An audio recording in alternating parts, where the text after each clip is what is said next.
നമ്മുടെ അമ്മയുടെ ഒരു മെഡിസിൻ തീർന്നു. ഇവിടെ കുപ്പാത്തോളിയം എന്ന് പറയും, നമ്മുടെ നാട്ടിലെ സബ് സെൻ്ററാണ്. അപ്പോൾ ഒന്ന് പോയി മേടിച്ചിട്ട് വരാം. മെഡിസിൻ കിട്ടി, കുഴപ്പമൊന്നുമില്ല. എല്ലാം കാർഡ് വെച്ചായതുകൊണ്ട് വേറെ ചൊടിയോ മറിച്ചിലൊന്നുമില്ല. വളരെ സിമ്പിളാണ്. പിന്നെ ഇസ്രായേലിലേക്ക് ഭാവിയിലാണ്, അതായത് ഇപ്പോൾ പഠിച്ചുകൊണ്ടിരിക്കുന്നതല്ല, ഭാവിയിലായിട്ട് വരുന്ന ആൾക്കാർക്ക് വേണ്ടി ഒരു ചെറിയ കാര്യം പറയാം. ഇപ്പോൾ ഏറ്റവും കൂടുതൽ ബ്ലാക്ക് സ്റ്റാമ്പുകൾ കാര്യങ്ങളൊക്കെ വരുന്നത് ഇപ്പോൾ നിങ്ങൾ ആഗ്രഹിച്ചിട്ട് മാത്രം കാര്യമില്ല. കാരണം ഇൻ്റർവ്യൂ പാസ്സാവണം, മെഡിക്കൽ പാസ്സാവണം.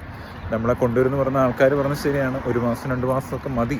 പക്ഷേ നമ്മുടെ ഒരു എഫേർട്ട് ഉണ്ടെങ്കിൽ മാത്രമേ ഇത് സക്സസ് ആവുള്ളൂ. അപ്പം നമുക്ക് ഇംഗ്ലീഷ് കമ്മ്യൂണിക്കേറ്റ് ചെയ്യാനുള്ള നോളജ് കുറവാണെന്നുണ്ടെങ്കിൽ നിങ്ങൾ വരുന്നതിന് മുമ്പ് തന്നെ ഇംഗ്ലീഷ് പഠിച്ചു വെക്കുന്നത് തന്നെയാണ് നല്ലത്. ഞാൻ മലയാളം മീഡിയത്തിൽ പഠിച്ച ഒരാളാണ്. പക്ഷേ ഞാൻ ഇംഗ്ലീഷ് മിത്ര എന്ന് പറഞ്ഞൊരു വാട്സപ്പ് കോച്ചിങ് വഴിയാണ് ഞാൻ പഠിച്ചത്. അതിനെ പഠിക്കണമെന്നില്ല. അപ്പോൾ എന്തെങ്കിലും ഒരു ഇംഗ്ലീഷിലെ ബേസിക്സും കമ്മ്യൂണിക്കേഷൻ സ്കില്ലും ഇല്ലാണ്ട് നമ്മൾ വേറൊരു രാജ്യത്തോട്ട് വന്നിട്ട് ഒരു കാര്യമില്ല.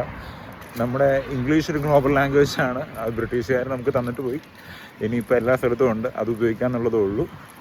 അപ്പം വരാൻ ആഗ്രഹിക്കുന്നവർ വരുന്നതിന് മുമ്പ് തന്നെ ഇംഗ്ലീഷ് തറവാക്കിയില്ലെങ്കിൽ വന്നിട്ടും ബുദ്ധിമുട്ടും. ബോംബെയിൽ കിടന്ന് കയറി വരാൻ ഒരുപാട് കഷ്ടപ്പെടേണ്ടി വരും.